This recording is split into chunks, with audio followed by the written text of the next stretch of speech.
Good morning, Pratibha. So, am I audible, Pratibha and Aditi? Good morning, Aditi. Aditi, last day it was you in the college. Last day it was you. Okay, I had recognized after because I have not seen you personally. So after some time, Himanshu sir has told me that. So for peace you have came here.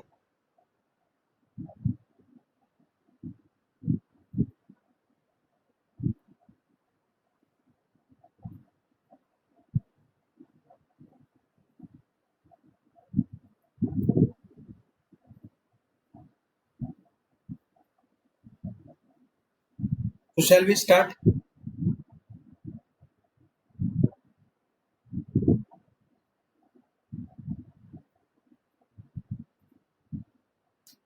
Okay.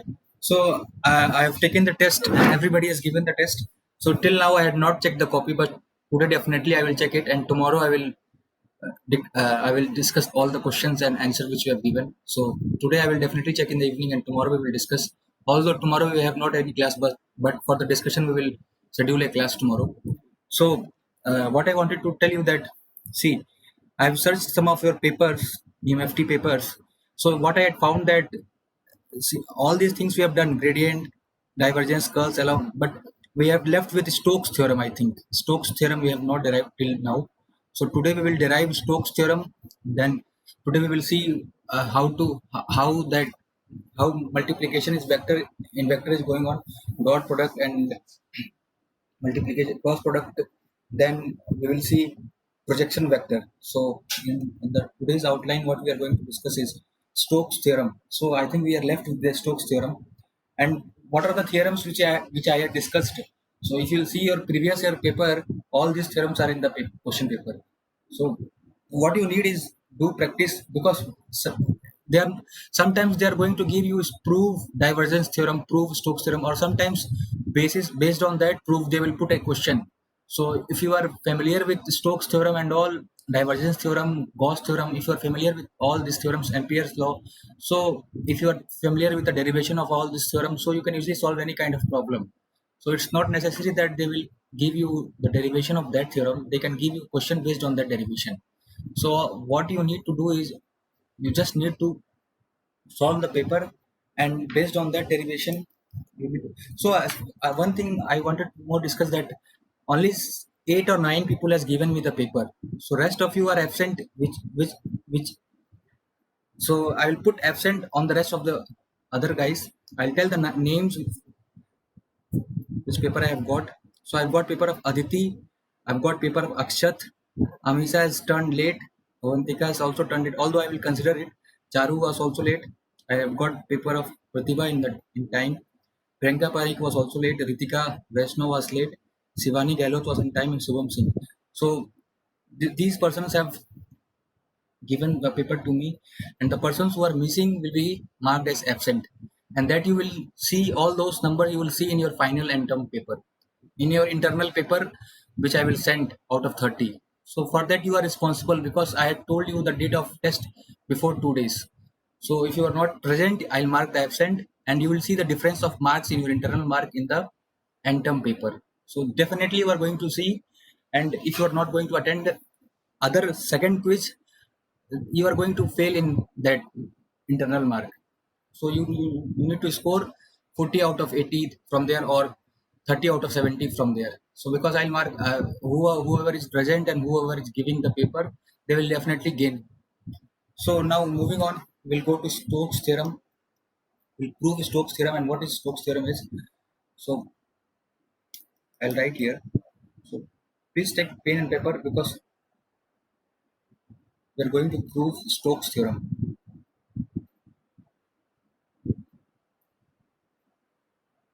So basically, Stokes theorem explains the relationship between line integration and surface integration. So that I had already told you in the earlier class, in the first class, when we are discussing that. So I told you that Stokes theorem will tell you. So it is, most of the paper it is coming derive Stokes theorem. So you whatever I am writing here, you need to write like that only. So that will, from that you will get full marks. So basically, Stokes theorem explain the relationship between line integration and surface integration. We had solved some problem on based on the line integration also in divergence theorem. If you are recalling it, so this is the Stokes theorem which tells the relation between. So and it is based, and basically Stokes theorem is based on the curl of a function. So we have seen the what is the curl of a function. So it is purely based on this. So so if the, and what is curl of a function? The curl of a function will explain the rotation of a body at a different position. So the curl of a function will be defined as it will tell us how the body is rotating in a different position, and we can if we wanted to tell in a single line, we can tell it that it tell us the it tell us the torque of, if you have heard a term named as torque, so it will tell you the torque at a position, how the torque is moving in a body. Suppose a body is a moving, suppose a body, I will tell you like this. Suppose water is flowing here, like this water is flowing here, and in this direction also water is flowing, and here some body is fixed here. We had kept a body here, and it is moving clockwise direction. So the curve will be always greater than zero. Sorry, if it is moving anti-clockwise direction, the curve will be always greater than zero. If the body is moving in the clockwise direction, the curve will be always less than zero. So basically curve will tell that the how the body is moving, how the body is rotating at a different position. So rotation of a body will be defined by the curl. So one more point I wanted to add here: if the curl of a function is greater than zero, then body will rotate in anti-clockwise direction. So if curl of a body is greater than zero, then body is rotating in an anti-clockwise direction. So you can find out by this that how the body is moving either in clockwise direction or in anti-clockwise direction. And if the curl of a body, one second, I will call. Hello, I'm taking class. Hello. So, so if curl of a body is greater than zero, then we are moving in an anti-clockwise direction. If a curl of a body is less than zero, so I will tell you how to find curl, and I had found also in the last sessions. If it is less than zero, then the body is moving in the clockwise direction. So I think everybody is clear with this. What is curl? How we'll define the curl? So basically, curl is that it will tell if that how the body is moving, how the position of a body is changing. So if I'll consider this example, see, suppose some water is flowing in this direction, and in the downward direction, some water is flowing in the direction, and one body is kept in between that. So suppose the body is moving in this direction. So what we will call as, so it is anti-clockwise. So this is clockwise. Sorry. So what we will call as, in this scenario, curve will be always less than zero. If the body will move in the clockwise direction, the curve will be always greater than zero. Curve will be always greater than zero. If it will be in the clockwise direction. If it will be in the anti-clockwise direction, the curve will be always in the anti-clockwise greater than zero and clockwise less than zero. So I think you are clear with what is Stokes theorem. What does Stokes theorem tell us? Basically, Stokes theorem tell us the relationship between line integration and surface integration, and it is defined by the curl of a function. So we have I had told you what is a curl of a function. So basically, curl of a function will tell you how the body is moving, how the position of a body is changed. Now I will tell you the mathematical expression for the Stokes theorem. So how we will define the mathematical expression for a Stokes theorem. So, so sometimes these theorems are coming for derivation. Sometimes they are asking question based on this theorem. So we'll do both. We'll do on both. So all those derivations which I'm deriving here, these are important for your paper. So how we will derive mathematically Curl's theorem, Stokes theorem. So I'll write the expression. So we have seen how to represent the line integration, and this will be equal to. So what it is, basically it is line integration, and this is surface integration. And those who are not aware of it, where ds is put, we will denote it by surface, and where dl is put, we will denote by a line integration. So basically, so suppose this is a body in this, and this is our curl. So this line integration derives this boundary of the body, this boundary of the body. So if we wanted to calculate the line integration for that body, we'll put the integration for this boundary, we'll put only for this boundary, and this area will be denoted by this surface integration. So these are the, if suppose, so if you wanted to prove Stokes theorem, we need to be, these will be equal to this, then we will prove Stokes theorem very easily. So so as we are already aware of that, the curl of a function is defined by, so I will prove in that only. So curl, for curl we have derived that this is derived by, we are putting the limit here.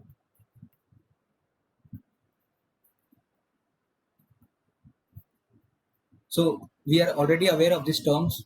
We have seen in the last sessions. So how we will define the curl. So suppose I am changing the position of the, so after further calculation, if I change the position, so what I will write here? I'll put limit first here. So I'll write here limit s tends to 0, and these terms I will write here. I am just changing the position after further calculation.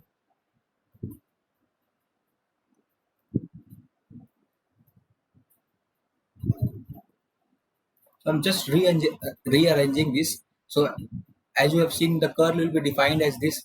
So it will be equal to limit of this and limit of this line integration. So I'm just taking this limit outside, and I will multiplying with this function, and in that I will multiplying in that function.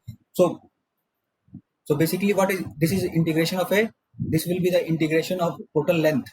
So so I told you this length, I'm talking about this length, and this will be the integration of the surface,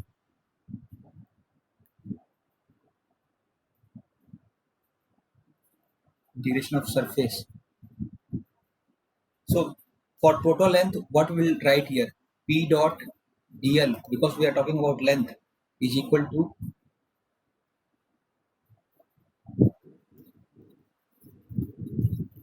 P dot ds. So we are, so by this you can prove this. So it is very easy to prove that Stokes theorem. So we'll put an example here. We'll solve an example here. So after that you will get an idea how to solve Stokes theorem and how to solve the question based on that.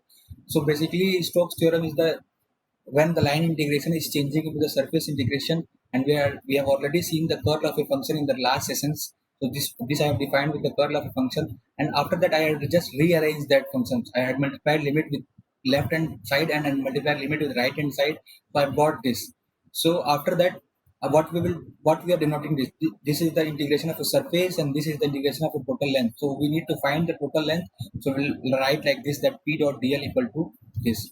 So only in 3 or 4 steps you can easily solve, you can easily derive the Stokes theorem. So whenever it will come, you need to write here that what is Stokes theorem, what is a curl of a function, how do you define the curl of function, whether it is greater than 0 or in which direction it is moving, and you will write the mathematical expression for Stokes theorem, and will do, and these things you will do, and you will get easily marks. So if you wanted more, if you wanted to write more things, take some book, and if you read there, you'll get more point there. So I'm just giving you the outline for Stokes theorem, and if you are aware of this, you can solve the problem based on the Stokes theorem. So how the problem is coming, the Stokes theorem, I'll write it here.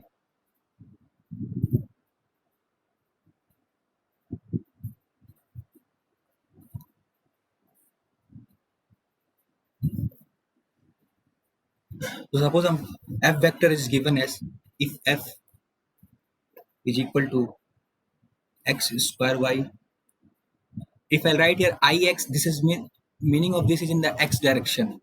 I have told you already, x plus y, where in the y direction.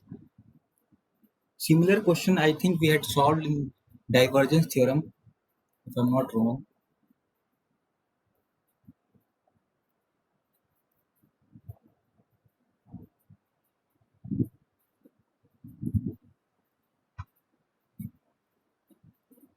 So first question they are asking how to find surface integration. Second question they are asking how to find the line integration.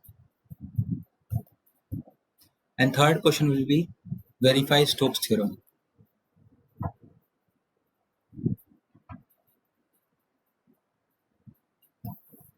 So I think everybody in the last sessions we have discussed those kinds of questions, how to find surface integration. So actually in this problem you need to find you need to know how to apply cross multiplication in vector. So after that I will discuss cross multiplication and dot multiplication. I think I had discussed or not that dot multiplication, dot product and cross multiplication in vectors till now I had discussed.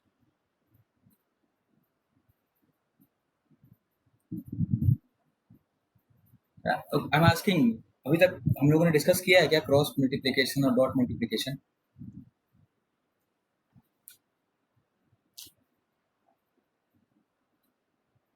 Aditi, yes or no? You have written sir. No, sir. So, so this is the problem. Please write this problem after discussion. You will solve as a homework. So please write it. Similar problem we have seen in the divergence theorem. Only values are changed.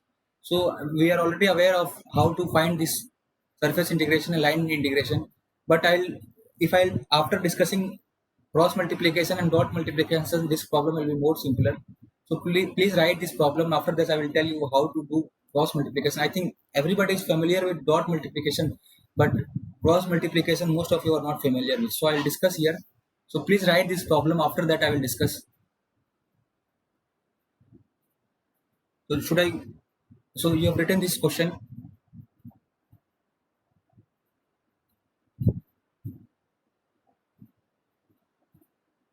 Take a screenshot of that.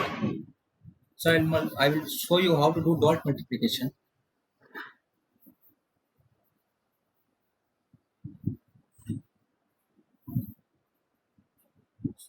I think you have studied in mathematics, but you are not recalling it now. So I'll tell you. So basically, dot multiplication is very easy. So suppose a vector is given as axi plus ayj plus azk, and b vector is given as bxi byj plus bzk, and you needed to find dot product between. So suppose you wanted to find the resultant vector is y. So y equal to dot product will represent by a dot b, that is equal to mod of a into mod of b cos theta. So this means that ax into bx plus ay into by plus az into bz. So we are just multiplying the terms of ax into bx, ay into by, and az into bz. So this is the mathematical representation for a dot product. So I'll give an example and I will show you. One second. Hello. हाँ sir. Hello. हाँ sir. Sir आपका phone आ रहा है. Sir हम class ले रहे, गलती से लग गया होगा एक बार.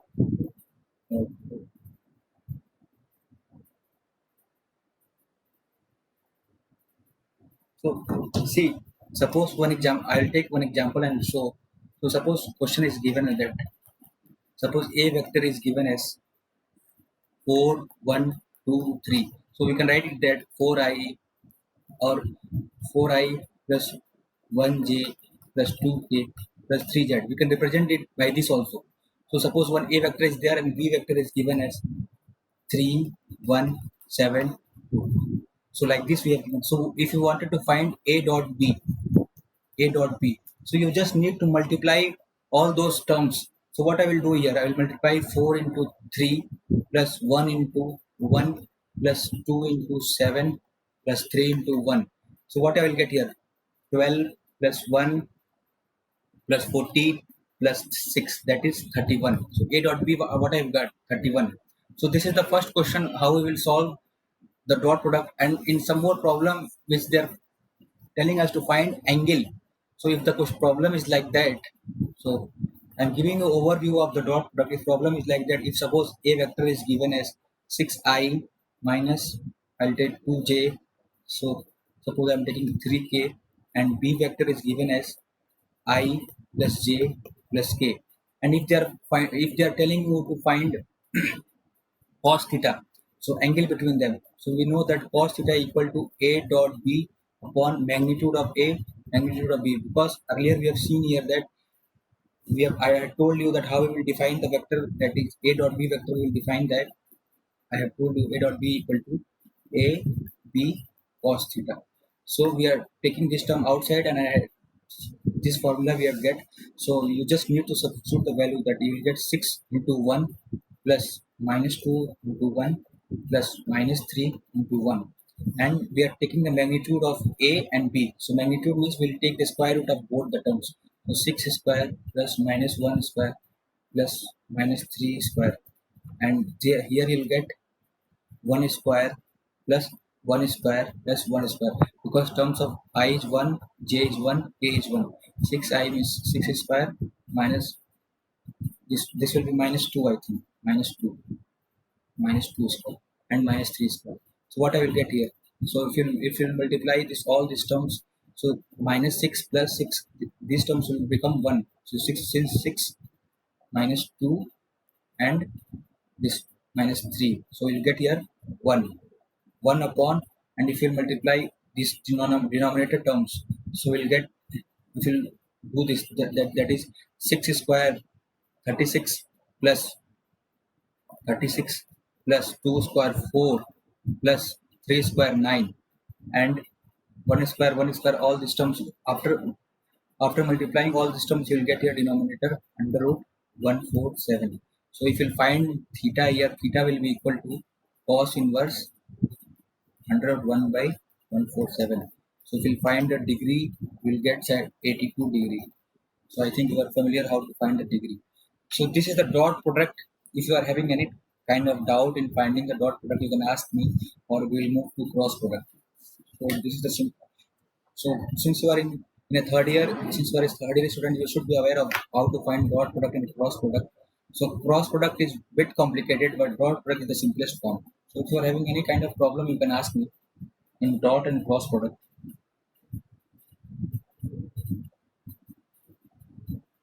Two kind of problem will come. If in one problem, if they will tell you how to find a dot b, in suppose in second problem they will tell you how to find cos theta. So if you are having any kind of doubt, please ask me in this dot product and cross product.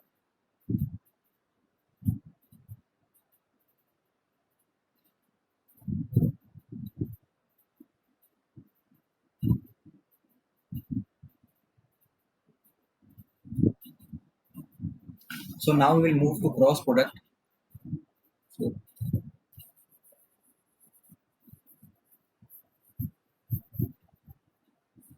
so I will use this cross product and dot product in the middle of the session in the in the next classes. So if you are aware of this, you can easily solve any kind of problem in which it will be needed. So cross product we will see. So see. So basically, so one more thing I want to tell you. So the resultant of dot product will be always a scalar quantity. I mean, a dot b will be always a scalar quantity. So what answer we are getting in the part? First part answer was, I think 31 or 37. We are getting that. So this is a scalar quantity. So always resultant of a dot product will be a scalar quantity, and resultant of a dot product will be always a scalar quantity, and resultant of a cross product will be always a vector quantity. So please note that the resultant of dot product will be always a scalar quantity. If two vectors are multiplying in dot product, we'll get a scalar quantity, or if two vectors are multiplying in a cross product, we will always get a vector quantity. So I had already told you the difference between scalar and vector. So please keep in the mind. So basically cross product. So suppose two vectors are given like that. A vector is equal to axi plus ayj.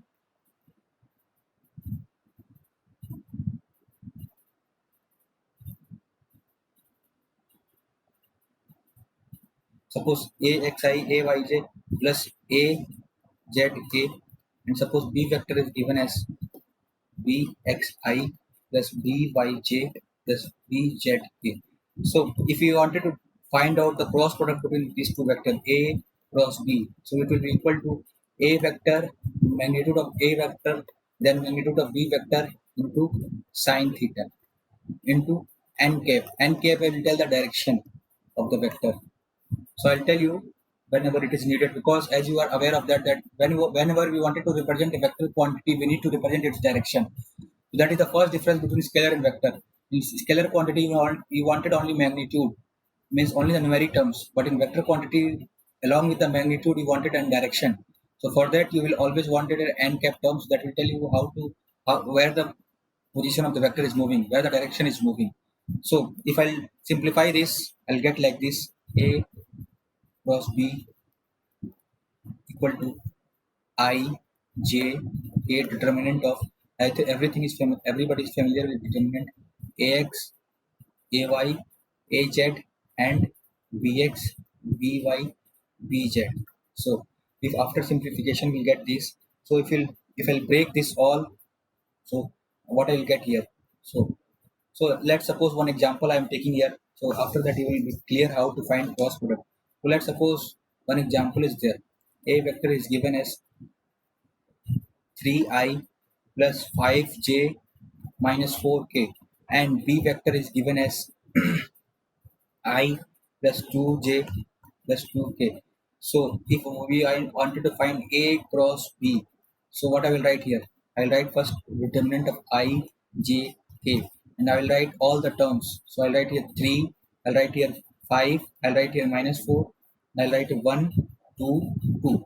So now we needed to find the I vector. How to find the I vector? जो find करना है उसको ढकिए. What we needed to find this I vector. इसको ढकिए, इसको ढकिए, इसको ढकिए. What you will do? We'll write here 5 minus 4 2 2. This is for I. Then after that, ऐसे we'll put like this plus minus plus. So what I will write here? Minus j. So after for j, what I will needed to find? What if I wanted to find for j? So for j, if I want for j, so I will remove this and this. So what I will write here? 3 minus 4 1 2. Then plus this plus will come for k. So for k, what I'll write here? I j k and 5 2. So for k, for this vector, so I'll remove this. What I have to do? I'll remove this and this. So I'll write here 3 5 1 2 for k. So now you are familiar with how to solve a determinant, I think. So we simplify this. So I will write here I vector, and this will be 5 into 2 10, and 10 minus 4 into minus 2 minus 8. So after that minus j 6 minus 4 will multiply this. After that plus k 6 minus 5. So when you will simplify, you will get a 18i minus 10j plus k. So this is a vector quantity as we have seen. So this kind of problem will come for a scalar quantity. So how to do multiplication for a scalar vector? How to multiply? How to apply cross multiplication? How do you find the cross multiplication of a vector? So if you are finding any kind of difficulty in this, or how I find the cross multiplication, you can ask me. I think you are familiar with determinant multiplication, matrix and determinant. You are already familiar with. So if you are familiar with that, you can easily solve the problem of vectors, cross multiplication vectors. So if you have any doubt in this cross multiplication kind, please ask me, or should we move on? No doubt. So we'll move to. So all those things we will apply whenever it is needed in the problems.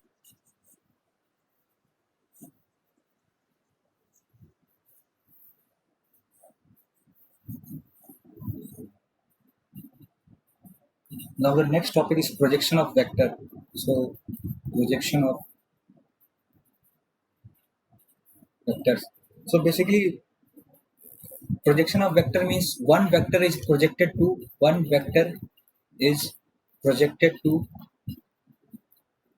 other. So one vector means one vector shadow is happening on other vector. So somebody has written something.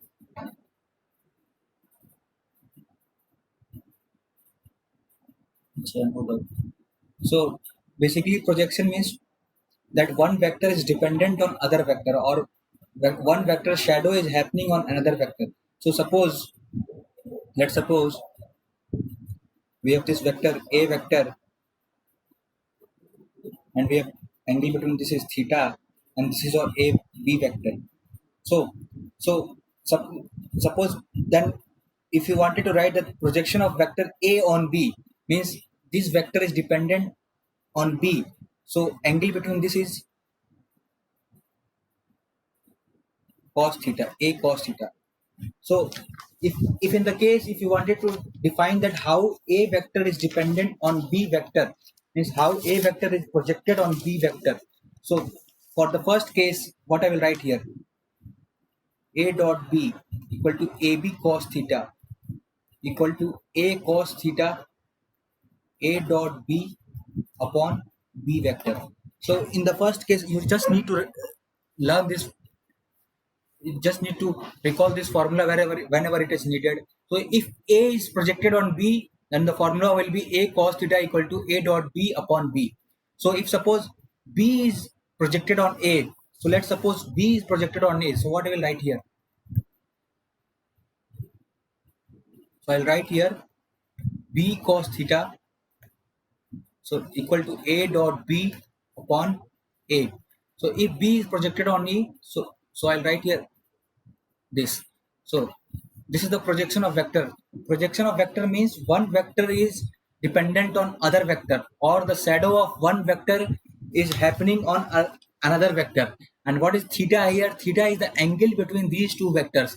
So this is the first case. If a is dependent on b, so this will be the first case for the projection vector. In the second case, if b is dependent on a, or I can say that if b is projected on a, then what I will write here, that a dot b upon a vector. If a is projected on b, then I will derive this formula, that a dot b upon b. So whatever it is projected, will remove that terms and will add other terms. So we'll solve an example. After that, these things will be clear. So suppose I'm taking an example here.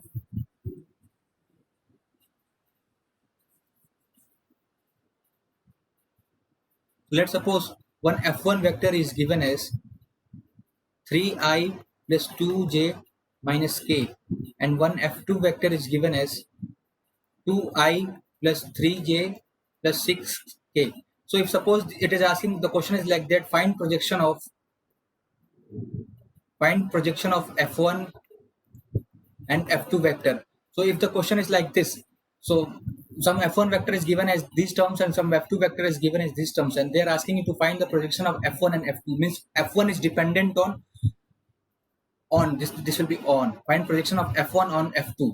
So how the f1 vector is shadowing the f2 vector. So if you wanted to find those terms, so what you will write here, so already I have derived the formula for this. You needed to write here f1 cos theta will be equal to f1 dot f2 upon f2 magnitude of f2. So I'm replacing those a dot b. So earlier I had write like this. So if a is projected on b, so what I have written here is that a dot b should be upon b magnitude. So this formula is replaced by f1 and f2. So if the question is like that, that find the projection of vector of f1 on f2. So basically what is happening here, f1 vector is projected on f2 vector. So you just need to substitute the formula on this. So what you will write here, so f1 dot f2. So I already told you how to write the dot product. So we'll write here 3 into 2 plus 2 into 3 plus minus 1 into 6. Since it is minus k, what I will write here, minus 1 into 6. So upon magnitude of f2 vector. So magnitude of f2 vector will be 2 square plus 3 square plus 6 square. So after solving, we'll get here 6 by 7. So this is the first case in which f1 is projected on f2. So in the next case, if F2 will be projected on F2, so what I will write, I will change this formula and I will write here F1 and I will find the magnitude of F1 here. So based on those formula, if the question will be asked in the paper that how to find the projection vector, so I think you are clear with that, sir, how projection vector will be calculated, how dot product is happening here, how cross multiplication is happening here, how we are derived is the Stokes theorem. So these things are basic things, and 1 or 2 marks question will come sometimes, or sometimes in the derivation problem or in some complex problem. All these things will be needed that we will see in the future classes. So up to now, if you are having any kind of doubt, you can ask me. So till now, what we have learned, what we have studied, if you are facing any kind of difficulty, you are free to ask.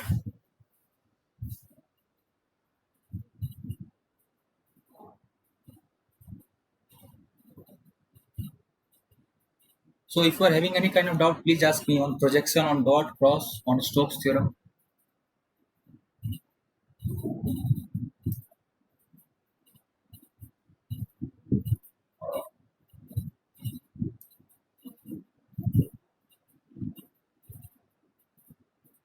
So the problem which I have given to you, try to solve yourself, because in the earlier session also we have discussed in the divergence theorem how to find the line integration, how to find the surface integration, and what you will need to do is you just need to be, these two terms will be equal. Line integration should be equal to surface integration. So to, what you will do, you just try to solve it. If you can't, I'll discuss in the next class. So please try this at home, the problem which I have given you. So go for it and give it a try. If you can solve it, if you are unable to solve it, I'll discuss it there in the classroom in the next class. So for today's class is over. So if you have any kind of doubt, you can remain here or leave the meeting.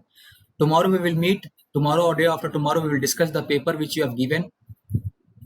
Last class question. Yeah, Amisha, earlier you were not there.